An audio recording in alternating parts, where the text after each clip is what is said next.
Hey guys, welcome back to Conversations That Lead to Greatness. Now, today's topic, we're talking about setting the tone and cultivating a nourishing environment for your household. Okay, so let's get into it. This is Conversations That Lead to Greatness.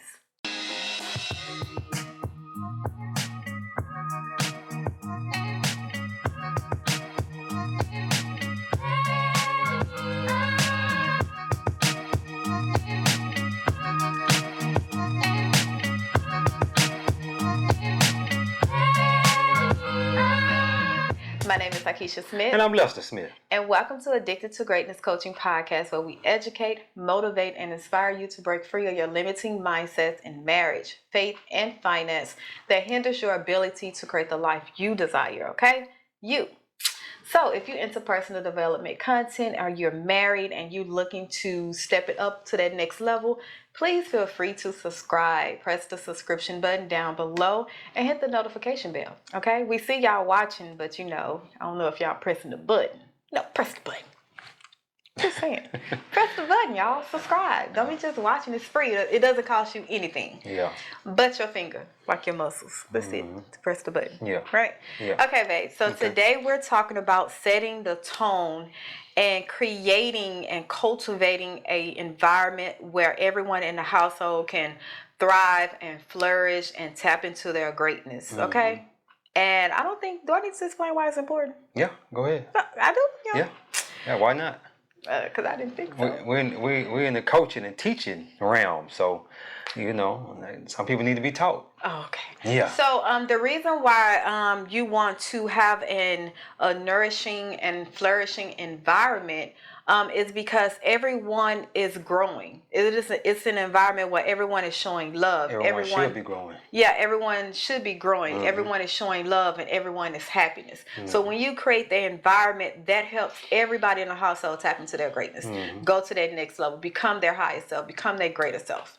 So you want that environment, especially if you have little kids or even children, period. Yeah. You want that because it's important for their adulthood. Yeah. So let's talk about setting the tone. Okay. Setting the tone. Yeah. You remember it was one statement we read, or I don't know where I heard it from, but in previous episodes, I said that the man sets the tone of the household and the woman carries it out. Okay. And that just comes from because y'all are the head. God put y'all the head of the household, correct? Yeah. And God created us to multiply.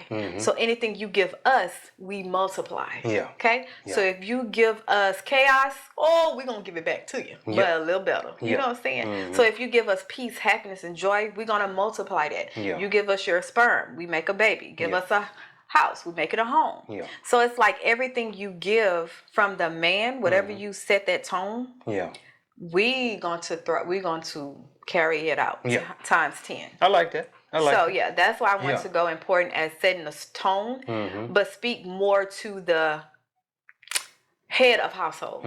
I want to put it that way because everybody is not man. Like everybody doesn't believe in a man should be the household, the head of household. Should be the head of the household. Yeah, so whoever is the head of household, whoever has the final say, whoever runs the house, period, that's the head of the household, you are responsible for setting the tone. You. Yeah. Okay. Even if it's a single parent home, a single mother home. Yes. She's required to set the tone in the house. Yes, and not the house set you. Yeah. So speak on it. Okay. Setting the tone. Yeah. As the head of the household. I like that. Yeah. As a man, I can see that. A lot of men, if you don't know that it's your first time hearing this, you are required to set the tone, and you have been setting the tone in the past, whether it be a negative tone or a positive tone. You have been setting it, regardless to the way you feel. And you say, "Well, I'm never at home." Well, that's the tone that you set. You set in your household. You've never been at home. So, if you're not at home, guess who's gonna set the tone? Your wife is gonna set the tone because you're not at home. But if you're at home and your house is in chaos, that's the tone you set. You say, "Well, I don't believe that. I don't believe I set that tone." Well, I got news for you. You did that. And you can easily change that. Let me tell you how I changed the tone of my household. Back in 2020, I started doing a lot of personal development stuff.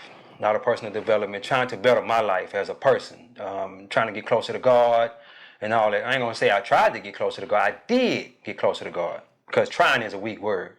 Trying is such a weak word. Yeah, and I did get closer to God. I did start my personal development journey. And as I started that, my wife came right along with me. And there's no way for me and my wife to go on that journey without our kids coming too. They have to come. They have to follow. And we just kept it going. And as each year, I can see the growth in us. I can see the growth in this household, and that's from the top down. That's from the top down.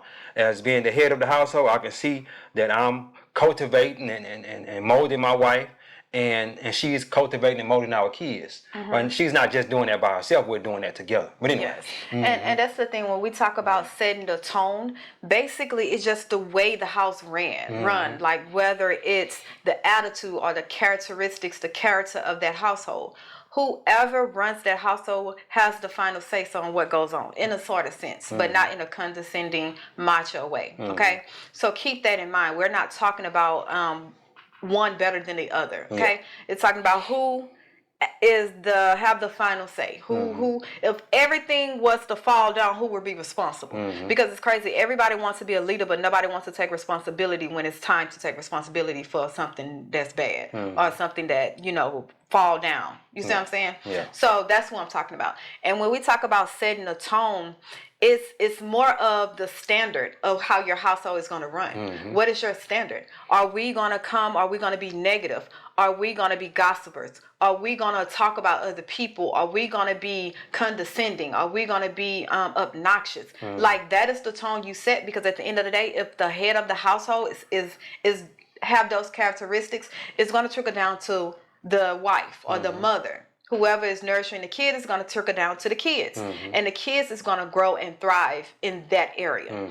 So you have to ask yourself, the tone that I'm living in, the household that I'm living in now, am I okay with my kids being raised and turning out to be like me, or turning out to be like the mom and dad? Am I okay with that? And you have to really do some self-reflection and really look deep down and say, okay, yeah, I'm not liking it. Like, one thing I realized when it came to our kids and cultivating them, I was always a pessimistic. I was always looking for the downside of things. Like, it gotta be something bad. And once I realized that was me, I will always like catch myself when my daughter talk about it. I'm like, no, we're gonna be positive about this. We're gonna look at the the good side. We're gonna look at the facts. Let me ask you a question real quick. Where'd you get that from? What you mean? What do you feel like you got that from? Being a pessimistic person. I definitely got it from my household when I was From your raised. mom? From my mom. Okay. Yes, Okay. and I actually got that from that. Okay. Because so basically, the reason I asked that question is because, as you see, she got it from my mom.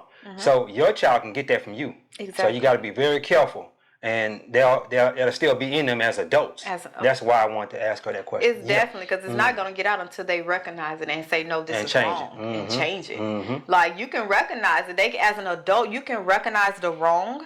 You can recognize the bad. But until you know that this is not the standard in which I want to live my life, and this is the wrong standard, and do something about it, you're just going to be aware of it. And that's a lot of people is aware of chaos, and they're not willing to change it. They don't think chaos is bad. They think I thrive in chaos. That chaos pushed me to my next level. It's crazy how so many people in this world are busy doing stuff. Doing nothing. To them, they doing everything. They're busy. Hey, all about I was busy. I'm busy all day, and you ain't did nothing. And you're not moving forward. You're not moving your life forward. You're not, nourishing and creating this environment so your family can, have this time with you. Like, I always tell the men or whoever is the head of the household, you have to spend time at home, because you can go out and work yourself, get all the money in the world, but guess what? The nourishment that your household need, they don't have it. So now they look for substitutes. And now you wonder when you get home, where you get that from? Where you pick that from? Where you pick that up from? Well, you wasn't here to set that tone, sir. So I had to improvise. And as an over-exhausted or overstimulated mom, she's just going to be like, whatever. Go. Give me some peace. Yeah. So, yeah. Yeah, you have to be very careful, because your kid's paradigm is set. You set your kid's paradigm. It'd be you, your wife, your grandmother, grandparents, aunts, uncles, teachers. All those people set the. So you want to be the one that sets their paradigm the most, because they're not with you all the time. But when they're with you, you can't just give them a tablet and say, you know, you go over there in the corner and just look at this tablet all day, or you go over there and watch TV all day. You need to be constantly talking to them, constantly molding them, constantly just, you know, just nurturing them. Being attentive. Yeah, being attentive to what you're doing, because if you don't, guess what? You're going to let somebody else program their paradigm. And if you don't know what a paradigm is a multitude of habits that were instilled in you from a child. And if you like she said, pessimistic. If your parents were pessimistic, more likely you're gonna be pessimistic. If your parents were always broke and always talking about the lack of money, more than likely that's you. So you have to be very careful on who you let set your child's paradigm. Yeah, and let's talk about what does a flourishing environment looks like in your household. Okay. Number one, I want to say it's a positive atmosphere. It's more positive than negative. I'm not saying negative is not going to snoop in and you're not going to catch yourself being negative. Yeah. It's more like, oh, I caught myself. Let me switch this around and be more positive. Because at the end of the day, a good example. Say for instance, as the head of the household come in and see, okay, man, we got an unexpected bill. And now the head of the household say, I don't know how I'm going to pay this, and start worrying and doubting and fearing. You know what I'm saying? All this anxiety come upon this person. Well, the wife sees that, and now she's worried, because now if the head is worried, and, you know, now I got to worry because I feel like he's Superman. You know what I'm saying? Yeah. So if the head is worried, doubting, fearing, and have anxiety, I'm a habit. So now that's going to transition to my kids. So now when they feel like, well, I can't ask mom and daddy for this, I can't, we don't have the money, and you know what I'm saying, so it trickles down. So when you are more positive about it, you're like, man, it is what it is. Okay, so what? It's another bill. Whoop-de-doo. And when your kids see that, man, listen, they know when negativity come their way in school, when people just trying to come and, bully them, or even just trying to influence them in a negative way, they know to remain positive, because I've seen it done in my household.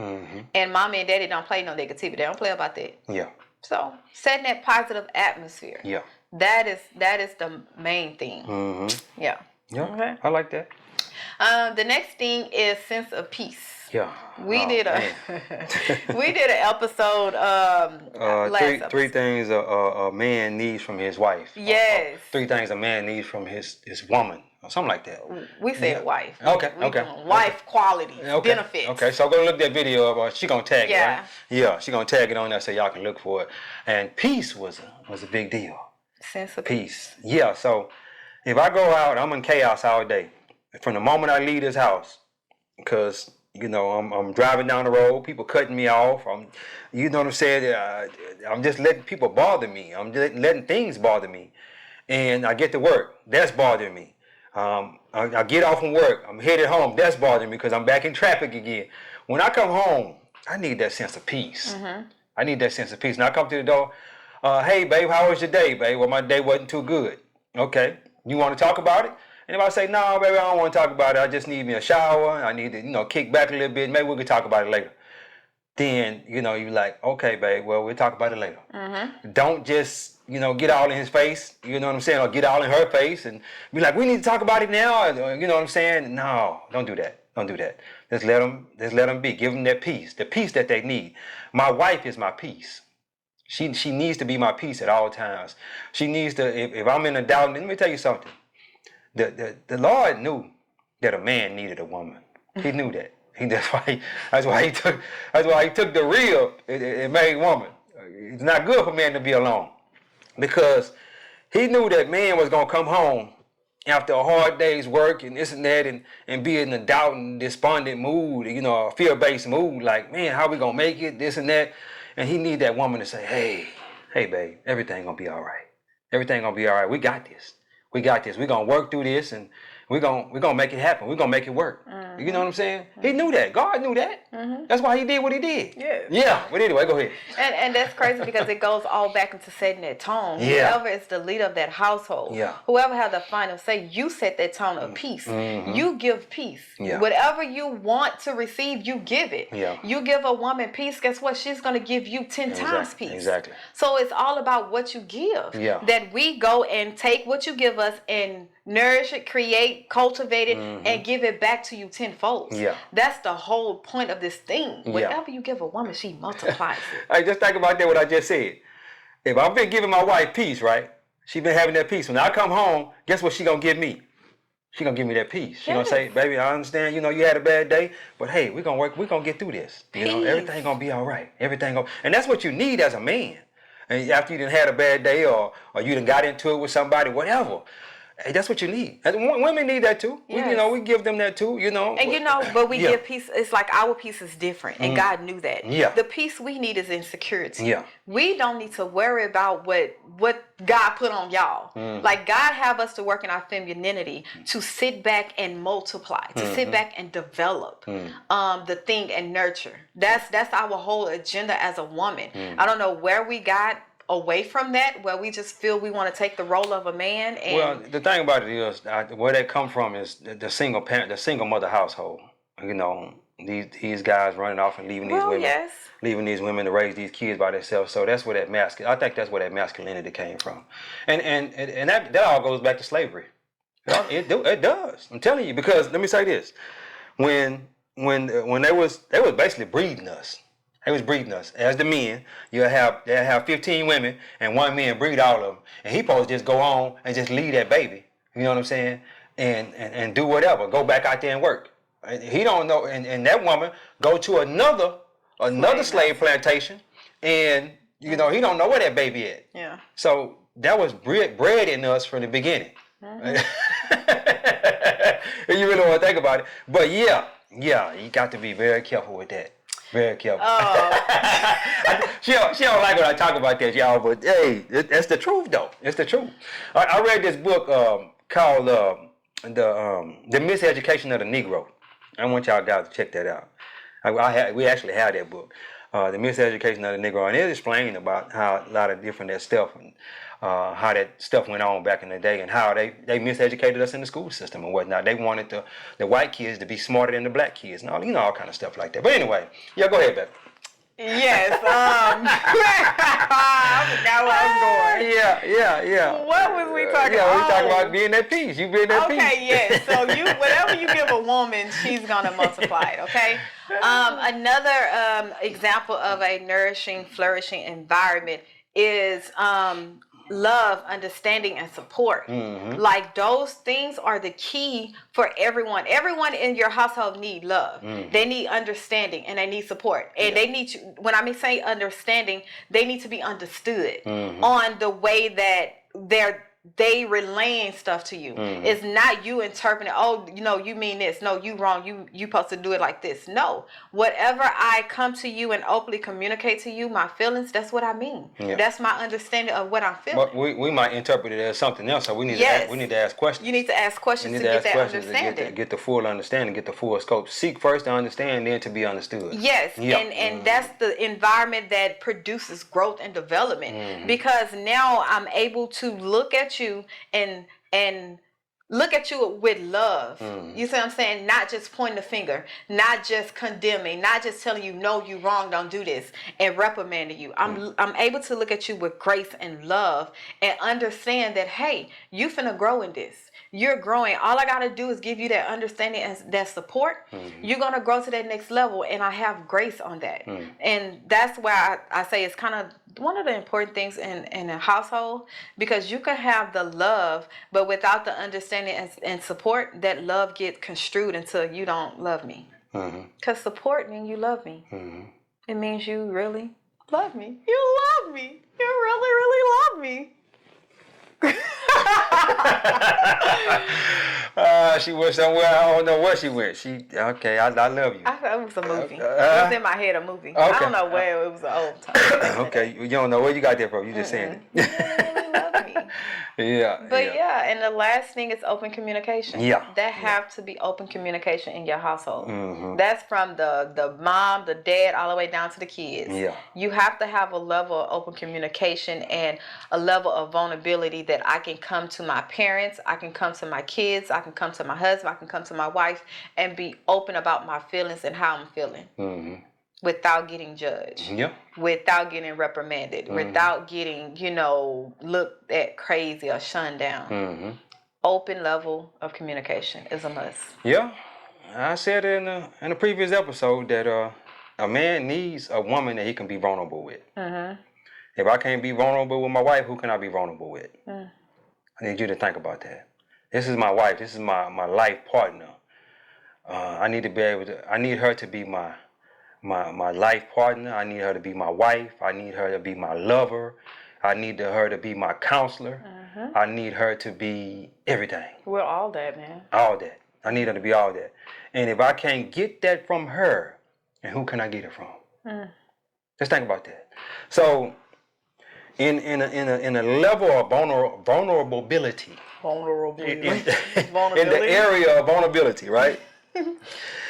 I need to be able to talk to my wife about things that happened in my childhood, or things that happened to me at work, or things that happened to me, in a previous relationship. I know a lot of us don't like to talk about previous relationships and stuff like that, but it may be a way that he needs to talk about this in order to get it off of his conscience, or Process it. in order so he can process it. Yeah. And instead of, because as men, we're taught to just hold stuff in. Mm-hmm. We're taught to just hold stuff in and not tell anybody anything. And man up, and be a man, all that kind of stuff.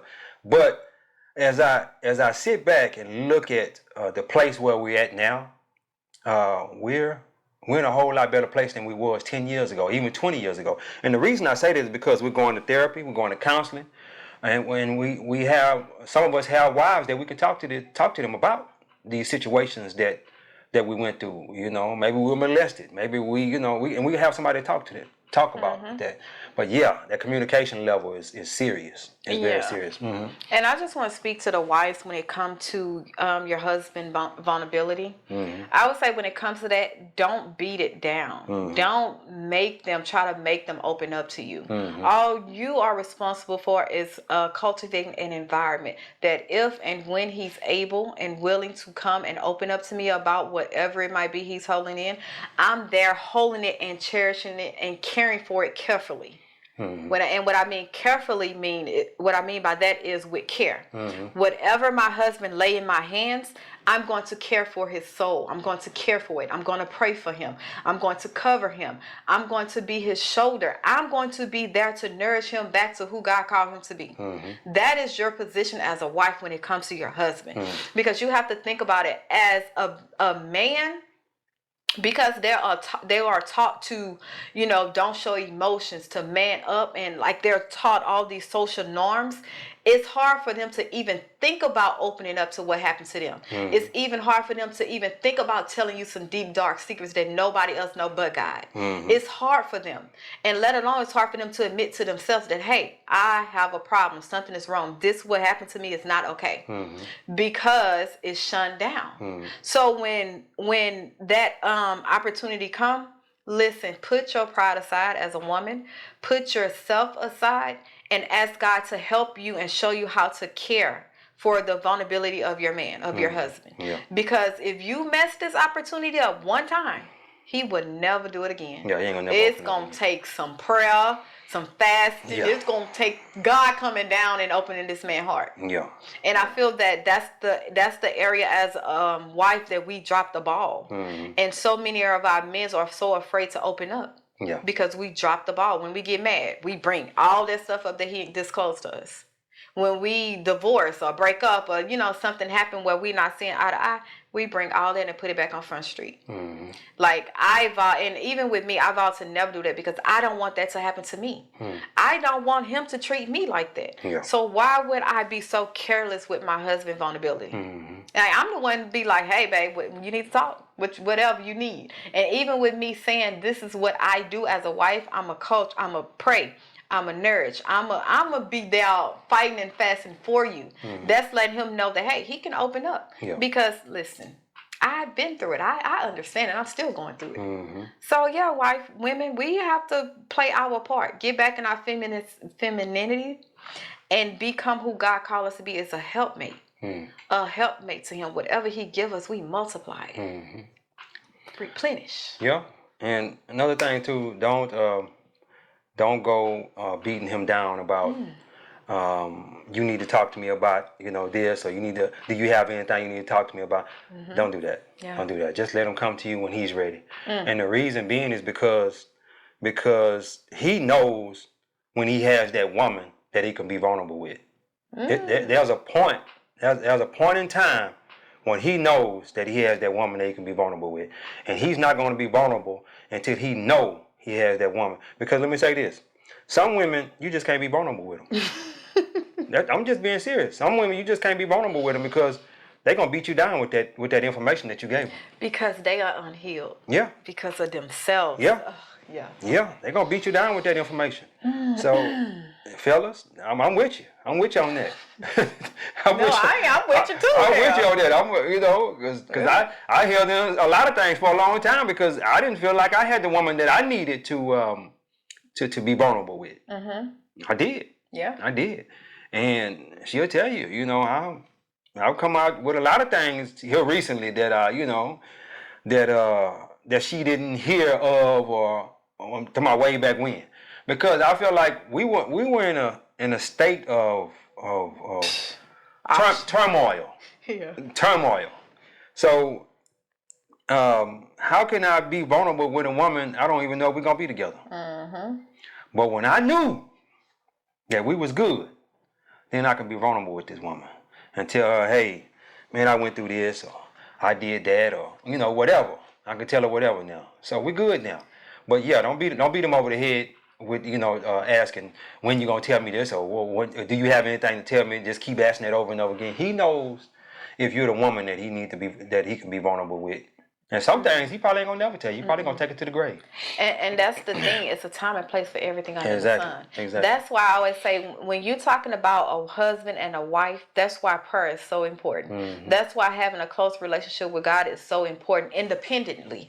Because it will be some times or some things that God will show you that your spouse is dealing with. And it's not for you to go and say, hey, this is what it is. It's for you to take that and pray. You get into warfare. You get to praying. You get to covering. That is the whole point. Like, that is the whole point of doing life together. It ain't just about the funds and joys and how much money and vacation and all the glitz and glam. No, it's about when these doors are closed and hell is breaking loose and we're at warfare.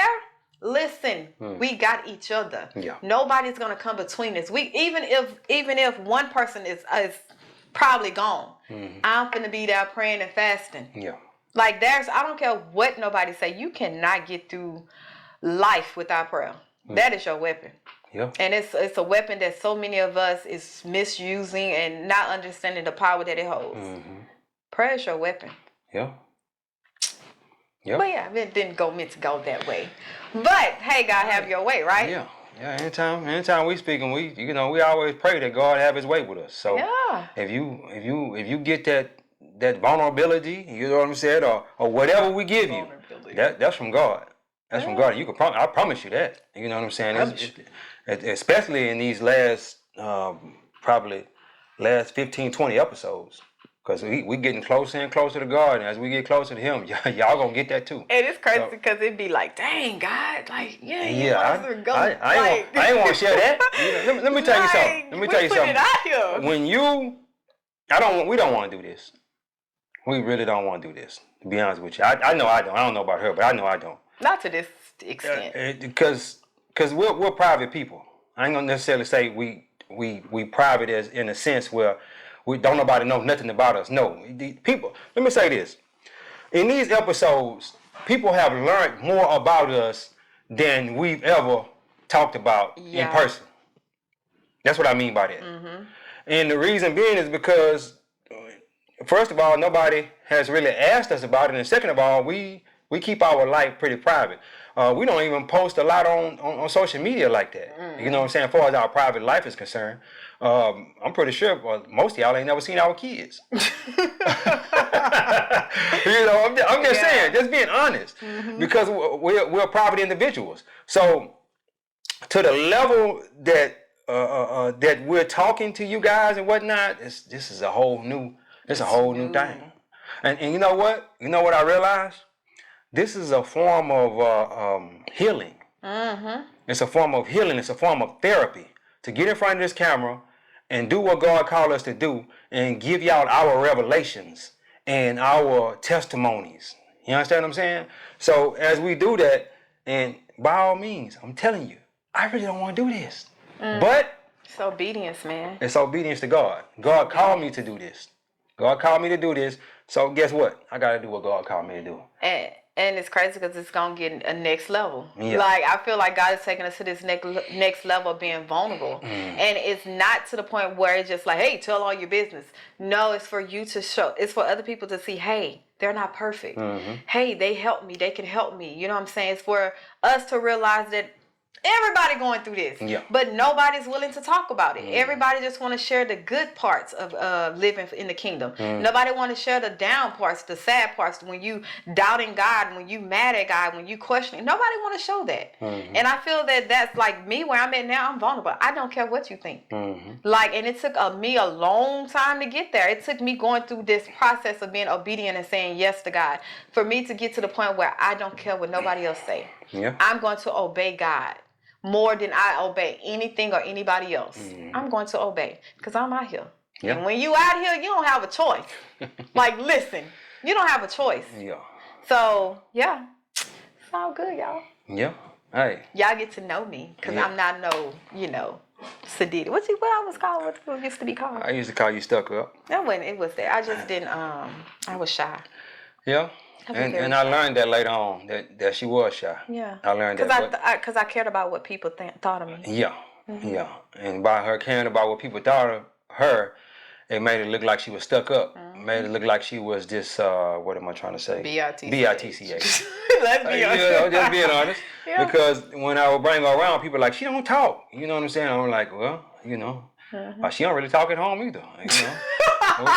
We just pokey and we argue. That's about it. You know what I'm saying? But but now I can't get her to stop talking. You know what I'm saying? Especially when we get on these episodes. I know. And it's crazy because I'm the opposite. Yeah. Even in real life. Yeah. Even when we kind of sitting around the house and chilling and whatnot, she ain't really talking like that. So that just lets us know that this is from God. This is from God, because when we get on this mic, I'm the same way. And then majority of the time, I'm upstairs reading, working, and stuff like that. We don't do no whole lot of talking in this house. When the kids come home, I spend my time with them and have them, teach them different things and whatnot. And they just pretty much, watch TV and kind of chill. We all chilling in this house. It's a peaceful environment. Peace. It's very peaceful. You understand what I'm saying? And when you get that peace in your house, man, it's a peace past understanding. And it's crazy because when you so used to operating in peace, when chaos come, you immediate. Like, you be like, something not right. What? Who let this devil in? Cut that off. Who let this? Cut that off. When you get so used, it's quick for you to acknowledge something. I rebuke you, Satan, in the name of Jesus. You know what I'm saying? Like, it's quick. And go the other way. And like I said in the last episode, we had some chaos, and I realized, that's sex. Let me go ahead. Yeah, let's go and take care of that. It's easy. When back in the day, normally, I wouldn't care. Yeah. Oh, you mad? We'd be mad 3, 4, 5 weeks. I don't care. She say 5 weeks. Lord help me. Okay, not that long. Most we done went with 2 weeks. Okay, sorry. And 2 weeks without talking to each other. I'm talking about literally. Yeah. Walking around not talking to each other. Have you ever did that? Just drop that down in the comments if you ever did that. I know I'm not the only one. You and your mate ever did that? Walk around for 2 weeks and not say anything to each other. Literally passing by. Literally passing by each other, whatever. And leaving the house, ain't giving each other no kiss. Just gone. And then it's crazy because I thank God for grace and mercy, because anything could have happened to us. Yeah. Where we would have had and I was the one that was gone. And I was the one that was gone to work. Well, anything could have happened to me at work, and she would have been regretting. I would have been distraught. I would have been devastated. She would have been messed up. Yeah. So when you think, the Bible says, do not let the sun go down on your anger. So if you going to bed at night and y'all angry at each other, you need to stop that. You need to stop that. Y'all kiss, be like, hey, and pray. Pray about it. Say, hey, God, this is what we're going through right now. Hey, this, I don't know what's going on, but God, fix it. Fix it, God. Help me to release this anger. And help us to understand each other. You know what I'm saying? And then go to sleep. Kiss and go to sleep. Don't let the sun go down in your anger. Because anything can happen. What if she passed away while she sleep, or I pass away while I'm asleep? Man, that's gonna hurt you. You're gonna realize it's not even that important. It wasn't even that important. And you're gonna be just sitting there crying and thinking about the last thing y'all said to each other and all that. Ooh, man, we went on a little bit long on this episode. so don't forget to like, share, and subscribe. Yeah. Don't forget to like, share, and subscribe. We love making these episodes. Actually, we don't. I love it. And once we get started, I'll be like, okay, I love it. But when we turn the camera on, we be like, man, that was good. Yeah, that was good. But beforehand, we be like, oh. Because God got it though. When the Lord say when two people come together, I'm in the midst. You know what I'm saying? And there it is. So, but guys, God is good. Yep. Life is good. When we look good, we feel good. We live in a life of abundance.